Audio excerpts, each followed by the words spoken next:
Hi guys, so it seems Boris Johnson's government has another Brexit solution to a Brexit problem. Instead of doing a U-turn that would be welcomed by the haulage industry, that being walking back the toxic immigration rules that came in post-Brexit and the ending of freedom of movement, the Brexit solution to the heavy goods vehicle driver shortage is to bring in the army. I remember some years ago the idea of having the army fill staff shortages being dismissed as Project Fear. Well, it seems to be a real consideration at the moment. About 2,000 drivers from a part of the British Army called the Royal Logistics Corps, along with soldiers from other regiments, have been given 5 days' notice to help with the distribution of food and essential items. It seems an alert has been sent out to all Army personnel who have heavy goods vehicle certifications. They've been put on a 5-day standby to make themselves available at major distribution centres around the country. The media reports say that members of the armed forces will be put up in hotels near critical distribution sites and will work extended hours to assist with the ongoing crisis. Reports are also saying that it will be limited to essential items like food and medicines. I wonder if flags are included in that. This action is part of Operation Rescript, which is a bigger pandemic response planned by the British Army. As we know, Britain is about 100,000 heavy goods vehicle drivers short, and this situation is becoming worse as a result of the pandemic. This has left many supermarkets with empty shelves and both food processors and distributors struggling to send and receive goods. In the last few weeks, the government has approached this problem by ignoring the core issue and providing fixes that paper over the cracks, extending hours and letting heavy goods vehicle drivers make longer trips.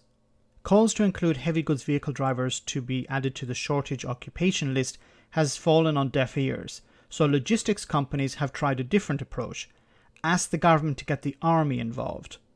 This call for the army to intervene came during a meeting between civil servants at the Department for Environment, Food and Rural Affairs and representatives of the food industry.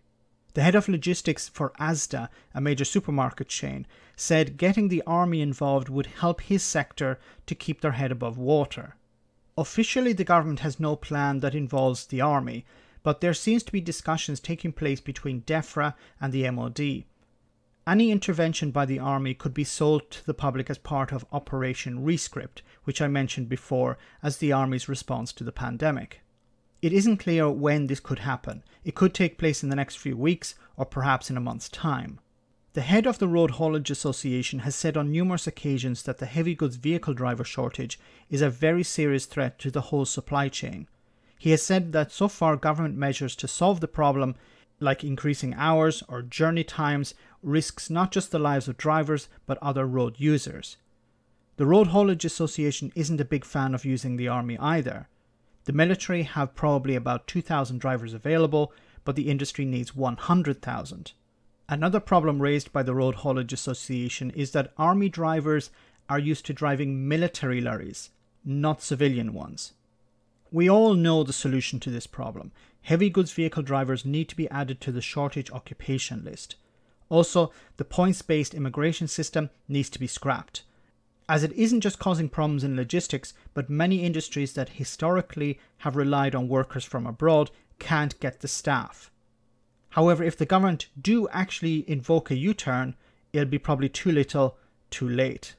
As I've said before, Brexit mentality, not sound government, is in the driving seat when it comes to dealing with major crises. Let me know in the comment section, guys, what you think. As always, your comments are greatly appreciated. Thanks a lot. I want to say a big thank you to all of my patrons. You ensure that this channel continues to exist. I'm eternally grateful for all of your support. If you join Patreon, you will receive instant access to our Discord server, where we have both audio and video chats. You can chat with me and other patrons, where we discuss important and non-important issues. Becoming a patron per month costs about the same as a large coffee, so why not check it out?